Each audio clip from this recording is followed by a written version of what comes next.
আসসালামু আলাইকুম। আমাদের আরেকটা পেশেন্ট, ওর নাম তৌফিক।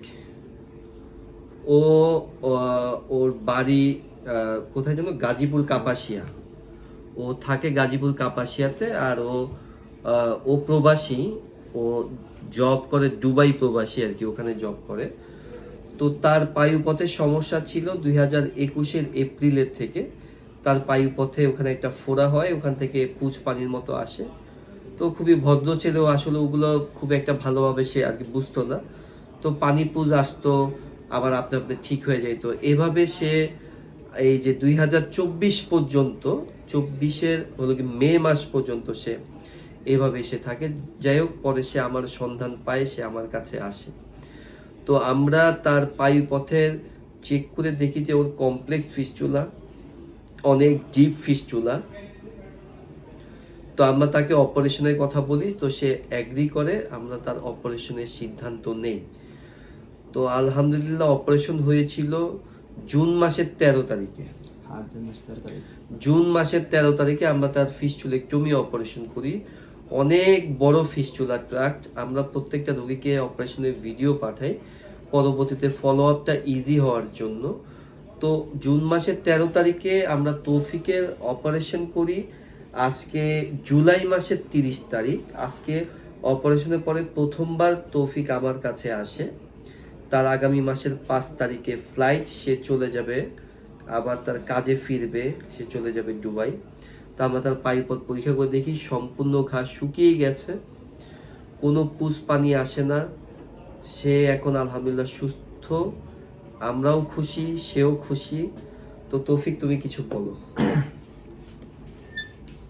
আসসালামু আলাইকুম, আমার নাম তৌফিক আলম, আমার বাড়ি গাজীপুর কাপাসিয়া। আমি 2021 সালে দুবাই যাই।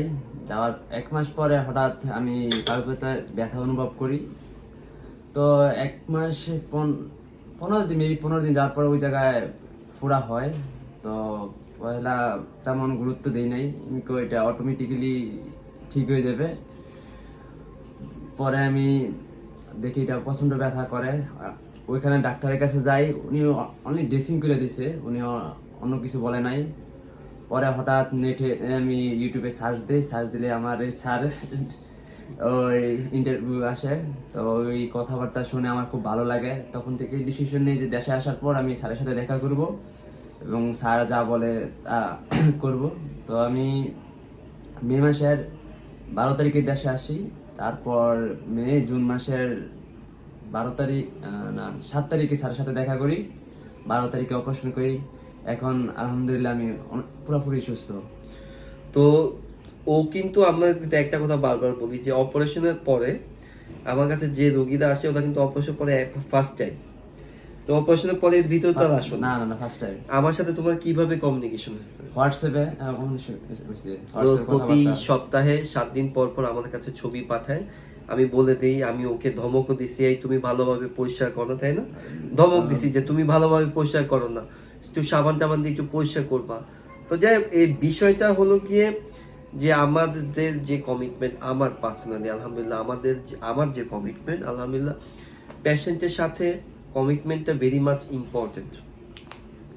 তৌফিক আসছিল আমার কাছে ফিস্টুলার প্রবলেম নিয়ে, সে এখন যাচ্ছে সুস্থ হয়ে।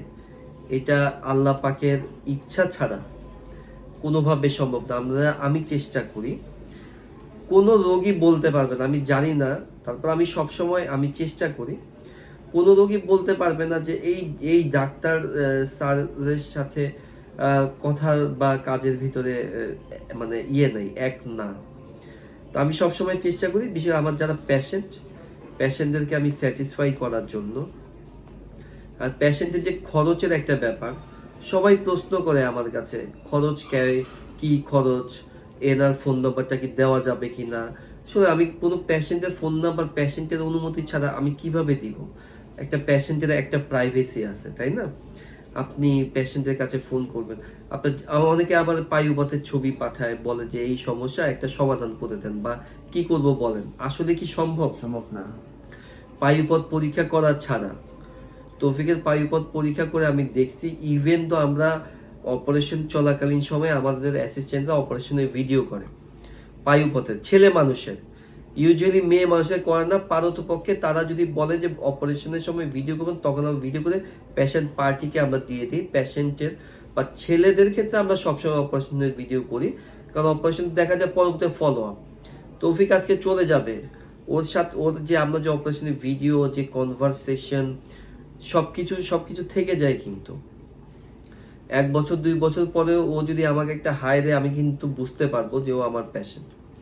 আমাদের অসংখ্য রোগী বিদেশে থাকে, প্রবাসী, তো আমরা সবসময় চেষ্টা করি সেভাবেই আমরা চিকিৎসাটা করার জন্য। ওই রোগীটা ঢাকায় আসে, ঢাকা থেকে গ্রামে যায়, গ্রামে থেকে আমাদের কাছে আসে। আমরা এইভাবে সিস্টেমটা করছি যে ওই রোগীটাকে যেন বারবার আমার কাছে আসতে যেন, ঠিক আছে, না হয়। ও থাকে গাজীপুরের কাপাসিয়া, ও চাইলেই তো আসতে পারবে না। সো আমরা এমনভাবে সিস্টেম করে দিই যে আমি পেশেন্টের সাথে ভিডিওর মাধ্যমে, বলো, ভিডিওর মাধ্যমে, ভয়েস কলের মাধ্যমে সবকিছু জানাই দেয় কিভাবে কি আমি করতে হবে। ডাইরেক্টলি ভিডিও, শর্ট ভিডিও করে পেশেন্টের কাছে আমি বলে দিই, যেটা আমি ফিল করি যে এইটাতে ও যে উপকারটা পাবে, ওর 1500 থেকে 2000 টাকা সেভ হয়ে গেল। কি কথা ঠিক কিনা? জি স্যার। সে আমার কাছে আসলে বা দেখা যায় অনেকের কাছে যায়, বলে যে কোনো ড্রেসিং লাগে কোনো না, ড্রেসিং এর প্রয়োজন নাই। পায়ুপথে কোনো ড্রেসিং এর প্রয়োজন না। কিসের ড্রেসিং আপনি করবেন? ড্রেসিং আমার কাছে নাই। আমি কোনো রোগী বলতে পারবে না যে আমি স্যারের কাছে গেছি, স্যার প্রতিদিন আসতে বলছে ড্রেসিং করতে। আমার এখানে অন্ততপক্ষে নাই। কোনো রোগী বলতে পারবে না যে স্যারের অপারেশনের টাকার পরেও স্যারের কাছে অনেক টাকা খরচ হয়েছে ড্রেসিং বাবদ, কেউ বলতে পারবে না। আমি কনফিডেন্টলি বলতে পারি। সো যাই হোক, আমরা তৌফিকের জন্য দোয়া করি, তৌফিকের জন্য খুব সুন্দর একটা বিয়ে হয়।